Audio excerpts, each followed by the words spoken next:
నమస్తే, welcome to Suman TV. నేను విష్ణు. ప్రస్తుతంతో పాటు AMFI registered mutual fund distributor వెల్డీ చక్రధర్ గారు ఉన్నారు. వారితో మాట్లాడదాం. సార్ నమస్తే. సార్ నమస్తే. సార్ చక్రధర్ గారు, పోర్ట్ఫోలియో మేనేజ్మెంట్ సర్వీసెస్లో ఎలా ఇన్వెస్ట్ చేయాలి, అసలు ఎన్ని రకాల ఆప్షన్స్ ఉన్నాయంటారు? యాక్చువల్గా పిఎంఎస్ అనేది చాలా మంచిగా రీసెంట్గా కాల్ చేస్తున్నారు నాకు, కొత్తగా వింటున్నామండి అని. యాక్చువల్గా ఇది ఇండియాలో వచ్చి 1993 నుంచే వచ్చాయండి. ఓకే, చాలా లాంగ్ బ్యాక్ ప్రోడక్ట్ ఇది. 30 ఏళ్ళ పై నుంచి ఉంది. 30 ఏళ్ళ నుంచి ఉంది. అప్పట్లో స్టార్టింగ్లో వచ్చినప్పుడు 5 lakhs మినిమం టికెట్ సైజ్ కింద ఎస్ఎబి పెట్టింది. 2014 వచ్చేసరికి ఏమైందంటేనండి, మినిమం టికెట్ సైజు 5 lakhs నుంచి 25 lakhsకి మార్చింది. సో 2014 నుంచి కూడా 25 lakhsతో కొనసాగింది. 2019లో అంటే మనకి చూడండి, బాంబేలో ఎప్పుడైతే అవేర్నెస్ బాగా పెరిగి, బాంబేలో ఎప్పుడైతే చాలా మంది పంప్ చేస్తున్నారు అమౌంట్స్ ఇందులోకి, పిఎంఎస్ఎస్లోకి ఎప్పుడైతే బాగా ప్రాచుర్యం పొందిందో, ఆటోమేటిక్గా మినిమం టికెట్ సైజ్ పెంచుకుంటూ వచ్చింది. సో 2019 నుంచి కూడా 50 lakhs మినిమం టికెట్ సైజ్ కింద పిఎంఎస్ని అందుబాటులోకి తెచ్చింది మన సెబీ. అయితే పిఎంఎస్ని మన అసెట్ మేనేజ్మెంట్ కంపెనీ, మనం లాస్ట్ టైం అనుకుంటున్నట్టు ఈ Kotak PMS, Nippon PMS, Motilal Oswal PMS, వీళ్ళందరూ కూడా పిఎంఎస్ని హ్యాండిల్ చేస్తున్నారు. ఓకే.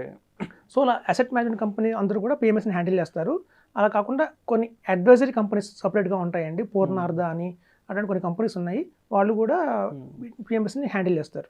సో పిఎంఎస్ అనేది ఏంటంటే ఒక స్టెప్ అహెడ్, అంటే మనం మ్యూచువల్ ఫండ్స్ కంటే, స్మాల్ కేస్ కంటే కూడా మనం ఒక స్టెప్ అహెడ్ కింద చెప్పొచ్చు. ఆ పేరులోనే ఉంది పోర్ట్ఫోలియో మేనేజ్మెంట్ అని. అయితే ఇందులో ఏంటంటేనండి, చాలా మంది తెలియని విషయం ఏంటంటే, ఈ మొత్తం 50 lakhs ఈక్విటీలో పెట్టాలా, మొత్తం స్టాక్స్లోనే వెళ్తాయా అని చాలా మంది క్వశ్చన్ ఉంది. ఇందులో చాలా ఆప్షన్స్ ఉంటాయండి. ఒక పిఎంఎస్లో వచ్చేసి మనం 50 lakhs మినిమం ఇన్వెస్ట్మెంట్ చేయాలి. అలా అని చెప్పి 50 lakhs ఈక్విటీలోనే పెట్టాల్సిన రూల్ లేదు. అందులో చూడండి, ఫర్ ఎగ్జాంపుల్ చెప్తాను, మనకి మ్యూచువల్ ఫండ్స్ ఉంటాయి పిఎంఎస్లోనే, మళ్ళీ డైరెక్ట్ మ్యూచువల్ ఫండ్స్ ఉంటాయి. సపోజ్ ఒక పర్సన్ ఎవరైనా కావాలి అనుకుంటే 50 lakhsని డైరెక్ట్ మ్యూచువల్ ఫండ్స్లోకి 10 lakhs ఇన్వెస్ట్మెంట్ చేయొచ్చు.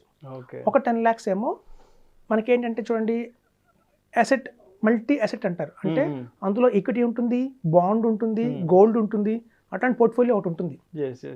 సో మల్టీ అసెట్ పోర్ట్ఫోలియో కూడా ఒక 10 lakhs ఇన్వెస్ట్మెంట్ చేయొచ్చు. ఈటీఎఫ్ ఈ మధ్య చాలా బాగా ప్రాచుర్యం ట్రేడెడ్ ఫండ్స్. సో అట్లాంటి ఎక్స్చేంజ్ ట్రేడెడ్ ఫండ్స్ కూడా 10 lakhs ఇన్వెస్ట్మెంట్ చేయొచ్చు. బ్లూ చిప్ కంపెనీస్ అంటే చూడండి, చాలా మంది చెప్తారు ఇండియాని రన్ చేస్తుంది టాప్ 50 కంపెనీసే, లార్జ్ క్యాప్స్. సో అట్లాంటి పోర్ట్ఫోలియో ఒకటి ఉంటుంది, అందులో 10 lakhs ఇన్వెస్ట్మెంట్ చేయొచ్చు. ఇంకోటి మల్టీ క్యాప్ స్ట్రాటజీ, అంటే అందులో ఒక small cap, mid cap, large cap అన్ని కలిపి ఉంటాయి. అట్లాంటి పోర్ట్ఫోలియో 10 lakhs ఇన్వెస్ట్మెంట్ చేయొచ్చు. చూస్తే చూడండి, ఒకటే పిఎంఎస్లో మనకి డైరెక్ట్ మ్యూచువల్ ఫండ్స్ వచ్చేసాయి, ఈటీఎఫ్ వచ్చేసింది, మల్టీ అసెట్ ఫండ్ వచ్చింది, ఒక బ్లూ చిప్ స్టాక్స్ పోర్ట్ఫోలియో వచ్చింది, అలాగే మల్టీ స్ట్రాటజీ పోర్ట్ఫోలియో వచ్చింది. చాలా మంది కన్ఫ్యూజ్ అవుతుంటారు, సార్ మనం ఎందులో ఇన్వెస్ట్మెంట్ చేయాలి, ఏది బెటరు, ఈటీఎఫ్ బెటరా, అది బెటరా అని. ఇప్పుడు చూడండి, ఎవరైతే కనుక 50 lakhsని 10 lakhs కింద ఒకేసారి ఇన్వెస్ట్మెంట్ చేసేస్తే ఒక 3 years లో వాళ్ళకి క్లారిటీ వస్తుంది, డైవర్సిఫై చేసేస్తారు.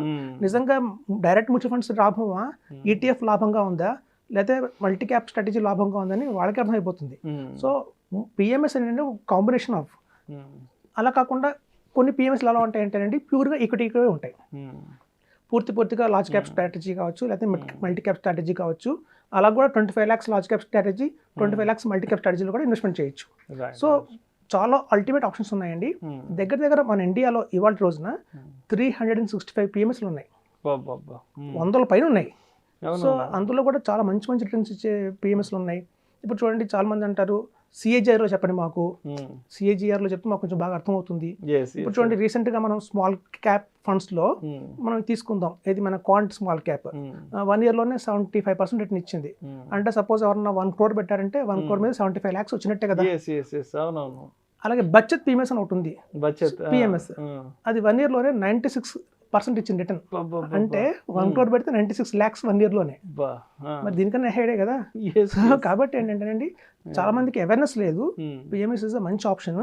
సో ఇందులో చూడండి, ఫండ్ మేనేజర్స్ ఎలా ఉంటారంటే, కొన్ని ఫండ్ మేనేజర్స్ స్పెషల్గా పిఎంఎస్లు క్రియేట్ చేస్తారు వాళ్ళు. మీకు అటల్ సూర్యన్ ఒక పర్సన్ ఉన్నారండి, మీకు రాకేష్ జుంజున్వాలా ఐడియా ఉంది కదా. రాకేష్ జుంజున్వాలా అంటే మన ఇండియన్ వారన్ బఫెట్ అంటాము, అట్లాంటి రాకేష్ జుంజున్వాలా గారికి ఆయన రైట్ పర్సన్, రైట్ హ్యాండ్ ఆయన. సో ఆయన పోర్ట్ఫోలియో అన్ని కోట్లు అవడానికి హీఈస్ ద మెయిన్ పర్సన్ అనమాట. అలాగే పెరిక్ ఫ్లెక్సీ క్యాప్ చాలా మంచి, అలాంటి పెరిక్ ఫ్లెక్సీ క్యాప్ కూడా, అలాంటి ఫండ్ హౌస్ కూడా ఈయన చాలా రైట్ పర్సన్, రైట్ హ్యాండ్ పనిచేశారు. సో అలాంటి వాళ్ళు పిఎంఎస్ని హ్యాండిల్ చేస్తుంటే మన వెల్త్ ఏ లెవెల్లో వెళ్తుందో మనం ఊహించక్కర్లా. సో కాబట్టి ఏంటంటే PMS is the best option. ఎప్పుడైనా సరే మ్యూచువల్ ఫండ్స్ కంటే కూడా ఒక స్టెప్ అహెడ్గానే ఉంటుంది. కొంచెం చార్జెస్ ఎక్కువ ఉంటాయి, కొంచెం ఏంటంటే వాళ్ళు చార్జెస్ ఎక్కువ చేస్తారు. ఎందుకంటే ఇప్పుడు చూడండి, మనం ఇందాక అనుకున్నట్టు పిఎంఎస్లో కాంబినేషన్ ఆఫ్ 5, అందులో మనం కావాలంటే కూడా మ్యూచువల్ ఫండ్స్ తీసుకోవచ్చు, అందులో ఈటీఎఫ్ ఉంది, అలాగే బ్యాలెన్స్డ్ అడ్వాంటేజ్, మనం చూడండి కొంత డెట్, ఈక్విటీ, గోల్డ్ కాంబినేషన్ కూడా పోర్ట్ఫోలియో ఉంది. అన్నిటికీ 2.5% ఎక్స్పెన్స్ రేషియో ఉండదండి, కేవలం ఈక్విటీకి 2.25 ఎక్స్పెన్స్ రేషియో ఉంటుంది. అదే డైరెక్ట్ మ్యూచువల్ ఫండ్స్కి అయితే 1% ఎక్స్పెన్స్ రేషియో ఉంది. అలాగే మీకు ఈటీఎఫ్కి అయితే 0.75% ఈక్విటీ ఉంది. ఈవెన్ లిక్విడ్ ఫండ్స్ కూడా ఉంటాయి. చాలా మందికి ఏంటంటే మ్యూచువల్ ఫండ్స్ పిఎంఎస్లో లిక్విడ్ పోర్ట్ఫోలియో కూడా ఉంటుంది, అది చాలా మంది తెలియదు. దాని ఎక్స్పెన్స్ రేషియో 0.20% ఉంటుంది. ఇప్పుడు చూడండి, చాలా మంది మా దగ్గరకు వస్తారు, సార్ నా దగ్గర ఒక డైరెక్ట్గా నేను మ్యూచువల్ ఫండ్స్లో ఎప్పటి నుంచి ఇన్వెస్ట్మెంట్ చేసుకుంటూ వస్తున్నాను, కొన్ని ఏమో బలానా యాప్లో ఉన్నాయి, కొన్ని ఒక అడ్వైజర్ దగ్గర ఉన్నాయి, కొన్ని ఏమో నేను ఏదో పొరపాటున ఒక ఫండ్ హౌస్కి వెళ్ళాను, వాళ్ళు ఏదో బలవంతంగా అక్కడ కొంత ఇన్వెస్ట్మెంట్ చేయించారు, బ్యాంకులో కొన్ని మ్యూచువల్ ఫండ్స్ ఉన్నాయి, ఇట్లా నాకు అర్థం కావట్లేదు ఏం చేయాలో నాకు క్వశ్చన్ వచ్చింది. ఒక రీసెంట్గా ఒక క్లయింట్ కలిసారు. సో మనం ఏం చెప్పామంటే అసలు అట్లా కాకుండా మొత్తం తీసేస్తే 66 lakhs దాకా వచ్చింది మొత్తం. సో 66 lakhsని మనం ఒక పిఎంఎస్లో ఇన్వెస్ట్మెంట్ చేయించాం. 30 lakhs ఏమో ఈక్విటీలో పెట్టేసి, ఇంకో 30 lakhs ఏమో అందులో డెట్ పోర్షన్ ఉందండి, అందులో పెట్టాం. ఆ డెట్ పోర్ట్ఫోలియో పెట్టి ఎవ్రీ మంత్ 5 lakhs కింద రిమైనింగ్ 6 monthsలో కూడా మొత్తం ఈక్విటీకి పంపిస్తాం. ఎందుకంటే మొత్తం ఒకసారి ఈక్విటీలో పెట్టడం అంత కరెక్ట్ కాదు, అందుకే మార్కెట్ చాలా హైలో ఉంది అన్న భావనలో 6 months హారిజన్లో మొత్తం ఈక్విటీకి లేట్గా ప్లాన్ చేసాం. సో పిఎంఎస్లో చాలా రకాలు ఉన్నాయి, మనకి దగ్గర 356 కంపెనీస్ ఉన్నాయి. సో ఉన్న వాటిలో ది బెస్ట్ మన అడ్వైజర్స్ని అప్పరిస్తే వాళ్ళు మనకు చెప్తారు, దాని ప్రకారం మనం ఇన్వెస్ట్మెంట్ చేయొచ్చు. అయితే కొన్ని పిఎంఎస్లు ఏంటంటే 50 lakhs లంసమ్గా ఇన్వెస్ట్మెంట్ చేయాలని భయపడతారు చాలామంది. మినిమం ఎస్ఐపి మోడ్లో 5 lakhs కింద 10 monthsలో కూడా చేయొచ్చు. So complete diversified investment. ఇంకొక మంచి ఆప్షన్ ఏంటంటే పిఎంఎస్లో ఇప్పుడు చూడండి, చాలామంది ఎస్ఐపి వేసుకుంటూ వెళ్తారు. ఇప్పుడు మా దగ్గర క్లయింట్స్ మేము ఎలా పిఎంఎస్లో తీసుకెళ్తామంటే, నిజంగా ఎవరి దగ్గర 50 lakhs అయితే ఉండవు. ఎవరైతే 50,000 ఎస్ఐపి వేస్తున్నారో లాస్ట్ 5 years నుంచి, అలా 5 years నుంచి చేసుకుంటున్న ఎస్ఐపి దగ్గర 40 lakhs చేరుకుంటుంది. 40 lakhs చేరుకోగానే వాళ్ళకి ఫోన్ చేస్తాం, సార్ మీ మ్యూచువల్ ఫండ్స్లో మీ పోర్ట్ఫోలియో 40 lakhs వచ్చేసింది, ఇంకొక 10 lakhs ఏమైనా అవకాశం ఉందా, ఏదైనా పిఎఫ్లో కావచ్చు, ఏదైనా ల్యాండ్లో కావచ్చు, ఎఫ్డీలో కావచ్చు ఉంటే చెప్పండి, మనం దాన్ని కన్వర్ట్ చేద్దామని. ఎందుకంటే యాక్చువల్గా నాకు ఒక క్లయింట్ ఉన్నారండి మైక్రోసాఫ్ట్లో. సో మైక్రోసాఫ్ట్లో నేను ఆ క్లయింట్ దగ్గర 60,000 ఎస్ఐపి వేస్తున్నారు, లాస్ట్ 3 years నుంచి చేస్తున్నారు. ఆల్ ఆఫ్ షీట్ అవసరం ఫోన్ చేశారు, ఫోన్ చేసి అవసరం కలుద్దామండి అన్నారు. సరే వాటికి వెళ్ళాను, వెళ్తే మొత్తం 5 SIPs వేస్తున్నారు ఆయన. 5 SIPs తీశారు పోర్ట్ఫోలియో. చూస్తే ఒక్కొక్క పోర్ట్ఫోలియోలో మ్యూచువల్ ఫండ్లో సేమ్ 120 స్టాక్స్ ఒక దాంట్లో, 80 స్టాక్స్ ఒక దాంట్లో అలా ఉన్నాయి.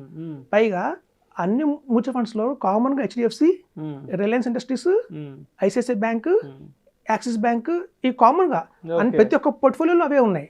ఆయన అడిగారు, మనం చేస్తుంది కరెక్టేనా, ఒకటే స్టాక్స్ అందరూ కొంటున్నారు, దానివల్ల లాభం ఏంటి, ఇన్ని స్టాక్స్ ఉన్నాయి, రిటర్న్ ఎందుకు వస్తుంది మనకి అంటే, అప్పుడు చెప్పాను, సార్ కాదు, నెక్స్ట్ పిఎంఎస్ ఉంది, మంచి ఆప్షన్, మనం మీది 45 lakhs మీ పోర్ట్ఫోలియో అయింది కాబట్టి ఇంకొక 5 lakhs అయితే కనుక మనం కన్వర్ట్ అవుతామని చెప్పడం జరిగింది.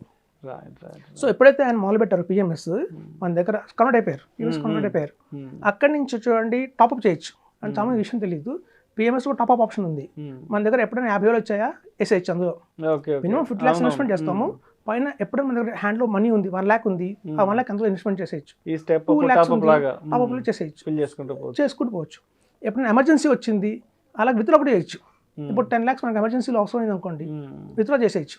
మినిమం 50 lakhs మెయింటైన్ చేయాలంతే రూల్ ఇది. సో మంచి ఆప్షన్ అండి PMS. Thank you so much Chakradhar గారు. పిఎంఎస్కి సంబంధించిన కంప్లీట్ ఇన్ఫర్మేషన్ ప్రేక్షకులకి ఇచ్చారు. Thank you so much. Thank you అండి.